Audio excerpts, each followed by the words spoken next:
ಹೆಚ್ಚಿನ ವಿವಾದ. ಯಶ್ ತಾಯಿ ಪುಷ್ಪಾಗೆ ಮೊದಲ ಹಂತದ ಗೆಲುವು ಸಿಕ್ಕಿದೆಯಂತೆ. ಪುಷ್ಪಾ ಅವರು ಖರೀದಿಸಿದ್ದ ಸೈಟ್ ಮಾಲೀಕತ್ವ ಸಂಬಂಧ ಜಿಲ್ಲಾ ನ್ಯಾಯಾಲಯ ಮಹತ್ವದ ಮಧ್ಯಂತರ ಆದೇಶವನ್ನು ನೀಡಿದೆ. ಏನಂತ ನೀಡಿದೆ? 4ನೇ ಜೆಎಂಎಫ್ಸಿ ನ್ಯಾಯಾಲಯ ಫೆಬ್ರವರಿ 11ನೇ ತಾರೀಕು ವಿಚಾರಣೆ ನಡೆಸಿ ಮೂಲ ದಾವೆ ಸಂಬಂಧ 2025 ಏಪ್ರಿಲ್ 16ರಂದು ನೀಡಲಾಗಿದ್ದ ಏಕಪಕ್ಷೀಯ ತೀರ್ಮಾನ ಜಾರಿಗೆ ತಾತ್ಕಾಲಿಕ ತಡೆಯನ್ನು ನೀಡಲಾಗಿದೆ. ಸೈಟ್ನ ಮಾಲೀಕತ್ವವನ್ನು ಲಕ್ಷ್ಮಮ್ಮ ಅವರ ಪರವಾಗಿ ಜಿಪಿಎ ಹೋಲ್ಡರ್ ದೇವರಾಜು ಹೊಂದಿದ್ದರೆಂದು ಹೇಳಲಾಗ್ತಾ ಇತ್ತು. ಅವರು ದಾಖಲಿಸಿದ ಪ್ರಕರಣದಲ್ಲಿ ನೀಡಿದ್ದ ಆದೇಶದ ಅನುಷ್ಠಾನಕ್ಕೆ ನ್ಯಾಯಾಲಯ ತಡೆಯನ್ನ ನೀಡಿದೆ. ಅಷ್ಟೇ ತಾನೇ. ತಮ್ಮನ್ನ ಕಕ್ಷಿದಾರನಾಗಿ ಪರಿಗಣಿಸದೆ ಏಕಪಕ್ಷೀಯ ಆದೇಶ ನೀಡಲಾಗಿದೆ ಅಂತ ಪುಷ್ಪಾ ನ್ಯಾಯಾಲಯವನ್ನ ದೂಷಿಸಿದ್ರು. ಜೊತೆಗೆ ಕೋರ್ಟ್ ಆದೇಶ ಬಂದ ನಂತರ 90 ದಿನಗಳೊಳಗೆ ಮೇಲ್ಮನವಿ ಸಲ್ಲಿಸಿದ ಹಿನ್ನೆಲೆಯಲ್ಲಿ ವಿಳಂಬ ಅರ್ಜಿಯನ್ನು ಕೂಡ ಅವರು ಸಲ್ಲಿಸಿದ್ರು. ಇನ್ನು ನ್ಯಾಯಾಲಯ ವಿಳಂಬ ಅರ್ಜಿಯನ್ನ ಮಾನ್ಯಗೊಳಿಸಿ ಪ್ರಕರಣದಲ್ಲಿ ಕಕ್ಷಿದಾರರು ಹಾಜರಾಗಕ್ಕೆ ಅವಕಾಶವನ್ನ ಕೊಟ್ಟಿದೆ. ಏನ್ ಮಹತ್ವದ ತಿರುವು ಇಂಥವೆಲ್ಲ ಏನಿಲ್ಲ. ಏನಾಗಿತ್ತು, ಹಿಂದೆ ಕೊಟ್ಟಿರೋ ಪ್ರಕರಣದಲ್ಲಿ ಇವರು ಪುಷ್ಪಾ ಅವರು ಹಾಜರಾಗಿರ್ಲಿಲ್ಲ. ಎಷ್ಟೇ ನೋಟಿಸು ಇವೆಲ್ಲನೂ ಕೊಟ್ಟರು ಕೂಡ ಅವ್ರು ಬಂದಿರಲಿಲ್ಲ. ಹಾಗಾಗಿ ಕೋರ್ಟ್ ಏಕಪಕ್ಷೀಯವಾಗಿ ತೀರ್ಮಾನ ಕೊಟ್ಟಿತ್ತು. ಈಗ ಬಂದಿದ್ದಾರೆ, ಲೇಟ್ ಆಗಿ ಬಂದ್ರು ಕೂಡ ಅವ್ರು ಅರ್ಜಿಯನ್ನು ತಗೊಂಡಿದ್ದಾರೆ. ಅರ್ಜಿ ತಗೊಂಡು ನೀವು ಕೂಡ ಕಕ್ಷಿದಾರರಾಗಬಹುದು ಅಂತ ಹೇಳಿದೆ ಅಷ್ಟೇ. ಇದು ಸಂಪೂರ್ಣವಾಗಿ ಯಶರ್ ತಾಯಿದೆ, ದೇವರಾಜ್ ಅವ್ರಿಗೂ ಇದಕ್ಕೂ ಸಂಬಂಧ ಇಲ್ಲ ಅಂತ ಕೋರ್ಟ್ ಹೇಳಿಲ್ಲ. ಅವ್ರನ್ನು ಒನ್ ಆಫ್ ದ ಪಾರ್ಟಿಯ ಮಾಡಕ್ ಅವಕಾಶ ಕೊಡಿ, ನಾವು ವಾದ ಮಾಡ್ಕತ್ತೀವಿ, ನಮ್ಮ ಪರವಾಗಿ ಹೇಳ್ಕತ್ತೀವಿ ಅಂತ ಹೇಳಿ ಇವ್ರು ಮನ್ವಿ ಕೊಡ್ಕೊಂಡಿರ್ತಾರೆ ಯಶ್ ತಾಯಿ. ಅದನ್ನು ಪುರಸ್ಕರಿಸಿದೆ ಅಷ್ಟೇ ಕೋರ್ಟು. ಅಂತಿಮ ತೀರ್ಪು ಬಂದಿಲ್ಲ ಇಲ್ಲಿ. ನಾಳೆ ದಿವಸ ಈ ಒಬ್ರು ಲಾಯರ್ ನಿಂತ್ಕೊಂಡು ಮಾತಾಡ್ತಾ ಇದ್ರು, ಈಗ ಇಬ್ರು ಅಪೋಸಿಟ್ ನಿಂತ್ಕೊಂಡು ಪರ ವಿರೋಧ ಚರ್ಚೆ ಮಾಡ್ತಾರೆ. ದಾಖಲೆಗಳ ಪರಿಶೀಲನೆ ಆಗುತ್ತೆ. ಯಾರು ಕರೆಕ್ಟ್ ಆಗಿರುತ್ತೆ ಅವ್ರ ಪರವಾಗಿ ನ್ಯಾಯ ಹೋಗುತ್ತೆ. ಅಂಡ್ ಇದ್ರ ಬಗ್ಗೆ ಅವರ ತಾಯಿ ಕೂಡ ಮಾತನಾಡಿದ್ದಾರೆ. ಅದೇ ಮಾತುಗಳು ಬಾಯಿಗೆ ಬಂದಂಗ ಮಾತಾಡ್ತಾರೆ. ಹಾಸನದಲ್ಲಿ ಪೊಲೀಸರು ನಮ್ಗೆ ಯಾರು ಸಪೋರ್ಟ್ ಮಾಡ್ಲಿಲ್ಲ, ಹಂಗೆ ಹಿಂಗೆ JCP ಸೀಸ್ ಮಾಡ್ಲಿಲ್ಲ, ಅವ್ರ ವಿರುದ್ಧ ನಾವೆಲ್ಲ ಸೆಲೆಬ್ರಿಟಿ ಇದ್ದೀವಿ, ಸೆಲೆಬ್ರಿಟಿಗಳಿಗೆ ಹಿಂಗ್ ಮಾಡ್ಬಿಟ್ರೆ ಹೆಂಗೆ, ನಾನು ಮೇಲಧಿಕಾರಿ ದೂರ್ಗೆ ಹೋಗ್ತೀನಿ, ಹಾಸನದ ಪೊಲೀಸರು ಬಿಡೋದಿಲ್ಲ, ಅದು ಇದು ಇದನ್ನೆಲ್ಲ ಚಾಲೆಂಜ್ ಆಗಿ ತಗೊಂಡಿದ್ದೀನಿ ಅಂತ ಮಾತು. ಅದೇ ನೀವೆಲ್ಲ ನೋಡ್ದಂಗೆ ಹಿಂದೆ ತುಂಬಾ ಸುದ್ದಿ ಆಗಿತ್ತಲ್ವಾ, ಇದು ನಮ್ದಲ್ಲ, ಅದೇ ದೇವರಾಜು ಅವ್ರದ್ದು, ಅದ್ಯಾರೋ ಲಕ್ಷ್ಮಮ್ಮ ಅವ್ರದ್ದು ಅಂತ ಇದು ಮಾಧ್ಯಮಗಳಿಗೆ ಮತ್ತು ಬೇರೆ ಪೊಲೀಸು ಎಲ್ಲ ಕಡೆಯಿಂದ ಗಲಾಟೆ ಶುರುವಾಗಿತ್ತು. ಬಟ್ ಅದನ್ನು ನಾವು ನೋಡಿದ ಪ್ರಕಾರ ಈಗ ನ್ಯಾಯಾಲಯ ಅದನ್ನು ನಮ್ಮ ಪೇಪರ್ನ ನೋಡಿಯೋ ಏನೋ ನಮಗೂ ಒಂದು ಅವಕಾಶ ಕೊಟ್ಟಿದೆ. ಇದು ಪುಷ್ಪ ಅವ್ರಿಗೆ ಸಂಬಂಧಪಟ್ಟಿದೆಯಾ ದೇವರಾಜುದು ಅಂತ ಪರಿಶೀಲನೆ ಮಾಡಿ ಈಗ ಸದ್ಯದಲ್ಲಿ ಅವ್ರಿಗೆ ತಡೆಯಾಜ್ಞೆ ಕೊಟ್ಟಿದೆ. ಮುಂದಿನ ದಿನಗಳಲ್ಲಿ ಅವ್ರಿಗೆ ಎಲ್ಲ ಇನ್ನೂ ಕ್ಲಿಯರಾಗಿ ಹೇಳುತ್ತೆ, ಅವ್ರಿಗೆ ಗಮನಕ್ಕೆ ತರುತ್ತೆ ಅಂತ ನಾನು ಅಂದ್ಕೊಂಡಿದ್ದೀನಿ. ಕೋರ್ಟ್ ಹೇಳಿದ ಪ್ರಕಾರ, ಕೋರ್ಟಲ್ಲಿ ಬಂದಿರೋ ಪ್ರಕಾರ ಈ ಜಾಗಕ್ಕೆ ಯಾವುದೂ ಇರಲಿಲ್ಲ. ಈ ಜಾಗ ಅಲ್ವೇ ಅಲ್ಲ. ನಾನು ಮೊದಲಿಂದನೂ ನಿಮ್ಗೆ ಹೇಳ್ತಾ ಬಂದೆ, ನನ್ನ ಜಾಗ ಅಲ್ಲ, ನನ್ನ ಪ್ರಾಪರ್ಟಿ ಅಲ್ಲ, ಅದು ಯಾವುದೋ ಜಾಗಕ್ಕೆ ತಂದು ಇದು ನಮ್ಮ ಜಾಗ ಅಂತ ಹೇಳ್ತಾಯಿದ್ರು. ಈಗ ಸದ್ಯದಲ್ಲಿ ಅವರು ನನ್ನ ಹೆಸರು ನಮ್ಮ ಅಡ್ರೆಸ್ ಹಾಕಿ ಮಾಡಿದ್ರಿಂದ ಅವ್ರು ತಡೆಯಾಜ್ಞೆ ಕೊಟ್ಟಿದ್ದಾರೆ. ಮುಂದಿನ ದಿನಗಳಲ್ಲಿ ಪೇಪರ್ನ ಪರಿಶೀಲನೆ ಮಾಡ್ತಾರೆ. ಈಗ ಸದ್ಯದಲ್ಲಿ ಅವ್ರಿಗೆ ತಡೆಯಾಜ್ಞೆ ಕೊಟ್ಟಿದ್ದಾರೆ.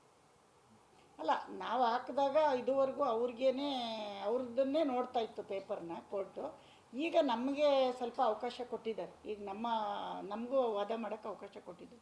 ಹೌದು, ಈಗ ನಮ್ಮ ಜಾಗ ನಮ್ಮದು ಅಂತ ದೇವರಾಜ್ ಅವ್ರು ಬಂದಿದ್ದರಿಂದ ಮತ್ತು ಅವರ ಕಡೆಯವರೆಲ್ಲರೂ ಬಂದು ಗಲಾಟೆಗಳು ಯಾವುದೋ ಮಾಡ್ದಂಗೆ ನಮಗೆ ಈಗ ನಮ್ಮದೇ ಪೇಪರು ಅನ್ನೋದು ನಮಗೆ ಮುಂಚೆಯಿಂದನೂ ಖಾತ್ರಿ ಇತ್ತು. ಈಗ ಇದ್ದಿದ್ದು ಕೋರ್ಟು ಇರೋದ್ರಿಂದ ನಮಗೊಂದು ನಂಬಿಕೆ ಬಂತು ಕೋರ್ಟ್ ಮೇಲೆ. ಇದು ನಮ್ಮ ಪೇಪರ್ ನಮ್ಮದೇ ಅಂತ ನಮಗೆ ಖಾತ್ರಿ ಆಯಿತು. ಯಾಕೆಂದರೆ ನಾವು ಮೊದಲಿಂದ ಹೇಳ್ತಾ ಇದ್ದೆ, ನಿಮ್ಮ ಚಾನಲ್ಗೂ ಹೇಳ್ತಾ ಇದ್ದೆ, 100% ನಂದು ಪೇಪರ್ ಅದು, ನಾನು ಯಾವುದೂ ಡೂಪ್ ಮಾಡಿಲ್ಲ, ಯಾವುದೂ ಫೇಕ್ ಇಲ್ಲ ಅಂತ. ಅದೇ ಥರ ನ್ಯಾಯಾಲಯನೂ ಅದನ್ನು ಅವ್ರ ಗಮನಕ್ಕೆ ತಂದಿದೆ ಅಂತ. ಯಾಕೆ ಸಮಾಧಾನ ಅನ್ನೋದಕ್ಕಿಂತ ಜನಕ್ಕೆ ಒಂಥರ ಮಿಸ್ಗೈಡ್ ಮಾಡಿಬಿಟ್ಟಿದ್ರು ಇವರೇನೋ ಪಕ್ಕದಲ್ಲಿದ್ದಾರೆ, ಒತ್ತಲಿಸಿದ್ದಾರೆ, ಆ ಥರದ್ದು ಯಾವುದೂ ಆಗಿಲ್ಲ. ಈ ಜಾಗದ ಮೇಲೆ ಅಲ್ವೇ ಅಲ್ಲ, ಅವ್ರು ಬರ್ತಾ ಇದ್ದಿದ್ದು ಗಲಾಟೆ ಈ ಜಾಗದ ಮೇಲಲ್ಲ. ಅವ್ರು ಯಾವುದೋ ಜಾಗ ಇಟ್ಕೊಂಡು ಬಂದು ಗಲಾಟೆಗಳು ಮಾಡಿದ್ದು. ಅದು ಈ ಮಾಧ್ಯಮಗಳಿಗೆ ಅದು ಗೊಂದಲ ಇತ್ತು. ಇವಾಗ ಕ್ಲಿಯರಾಗಿ ನಾನು ಹೇಳ್ತಾ ಇದ್ದೀನಿ, ಆ ಪೇಪರು ಈ ಪೇಪರ್ಗೂ ಯಾವುದೇ ಸಂಬಂಧ ಇಲ್ಲ. ಅದು ನ್ಯಾಯಾಲಯ ಹೇಳಿರೋದ್ರಿಂದ ನಾವು ಇವತ್ತು ನಿಮಗೆ ನೀಟಾಗಿ ಹೇಳ್ಬೋದು. ಗೊತ್ತಿಲ್ಲ ನಂಗೆ, ಅದು ನಮ್ಮ ಲಾಯರ್ ಕೇಳಬೇಕು. ನಾವು ಏನಕ್ಕೆ ಮಾರಕ್ಕೆ ಹೋಗೋಣ? ನಮಗೆ ಮಾರೋ ಅಂಥದ್ದಾಗಲಿ ಬಾಡಿಗೆ ಕೊಡೋ ಅಂಥದ್ದಾಗಲಿ ನಮಗೇನಿಲ್ಲ. ನಾವು ನಮಗೆ ಯೂಸ್ ಮಾಡ್ಕೊತಾ ಇದ್ವಿ. ಬಟ್ ನಮ್ಮದೇ ಜಾಗ ಆಗಿದ್ದರಿಂದ ಅದು ಮುಂದಿನ ದಿನಗಳಲ್ಲಿ ನ್ಯಾಯಾಲಯ ನಮಗೆ ಮಾಡಿಕೊಡುತ್ತೆ ಅನ್ನೋ ನಂಬಿಕೆ ಇದೆ, ಖಂಡಿತ ಇದೆ. ಯಾಕೆಂದರೆ ಅದು ನಾವು ಕಾನೂನು ಪ್ರಕಾರ ತೊಗೊಂಡಿದ್ದೀವಲ್ಲ, ಗೌರ್ಮೆಂಟಿಗೆ ನಾವೆಲ್ಲ ಥರ ಫೀಸ್ ಕಟ್ಟಿ ಪ್ರತಿಯೊಂದು ಮಾಡಿ ತೊಗೊಂಡಿರೋದ್ರಿಂದ ನಮಗೆ ಸರ್ಕಾರದ ಮೇಲಾಗಲಿ ನ್ಯಾಯಾಲಯದ ಮೇಲಾಗಲಿ ನಂಬಿಕೆ ಇದೆ. ಈ ಮಧ್ಯ ಬಂದು ಸುಮ್ಮನೆ ಮಿಸ್ಗೈಡ್. ಆಮೇಲೆ ಇನ್ನೊಂದು ಬೇಜಾರು ಏನಂದರೆ, ಏಕಾಏಕಿ ಬಂದು JCB ತಂದು ಹೊಡೆದಿರೋದಕ್ಕೆ ಅವ್ರ ನ್ಯಾಯಾಲಯ ನಮಗೆ ಸರಿಯಾದ ಮಾಹಿತಿಯಲ್ಲಿ ಅವ್ರಿಗೆ ಆ್ಯಕ್ಷನ್ ತೊಗೋಬೇಕು ಅಂತ. ಯಾಕೆಂದರೆ ಯಾರದೇ ಮನೆ ಯಾರೇ ಹೊಡಿಬೇಕಾದ್ರೆ ಪರ್ಮಿಷನ್ ಇರಬೇಕು. ಇವ್ರು ವಿತೌಟ್ ಪರ್ಮಿಷನ್ ಹೊಡೆದಿದ್ದಾರೆ. ಅದು ಎಲ್ಲರಿಗೂ ತುಂಬ ಬೇಜಾರಾಗೋ ವಿಷಯ.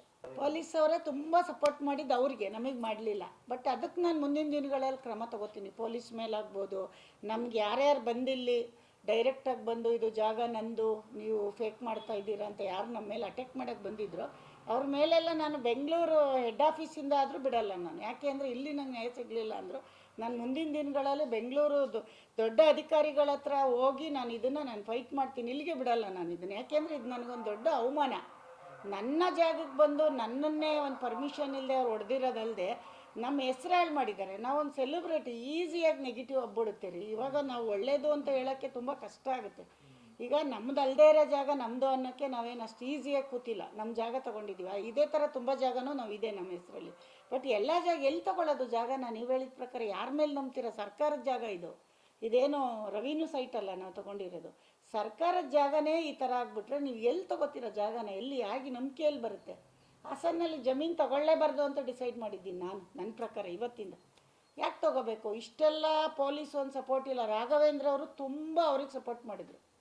ರಾಘವೇಂದ್ರ ಖುದ್ದಾಗಿ ನನ್ನ ಜೊತೆ ಜಗಳಕ್ಕೆಲ್ಲ ಬಂದಿದ್ದಾರೆ. ನಾನು 3 ಅವರ್ ಸ್ಟೇಷನಲ್ಲಿ ಕೂತಿದ್ದೀನಿ. ನೀವು ಬಂದಿದ್ರಿ ಮಾಧ್ಯಮದವರು. ಒಂದೇ ಒಂದು ಆ್ಯಕ್ಷನ್ ತೊಗೊಂಡಿಲ್ಲ. ನಮ್ಮ ಪರವಾಗಿ ಅವ್ರ ಮೇಲೆ ಒಂದು FIR ಮಾಡಲಿಲ್ಲ ರಾಘವೇಂದ್ರ. ಇದನ್ನು ನಾನು ಪೊಲೀಸ್ ಅಧಿಕಾರಿಗಳ ಕೇಳೋಕ್ಕೆ ಇಷ್ಟಪಡ್ತೀನಿ. ನನ್ನ ತಪ್ಪಿದರೆ ಅವರು ನನಗೆ ಶಿಕ್ಷೆ ಮಾಡಲಿ. ಅವ್ರು ತಪ್ಪಿದರೆ ಖಂಡಿತ ಅವ್ರು ಶಿಕ್ಷೆ ಕೊಡಲೇಬೇಕು.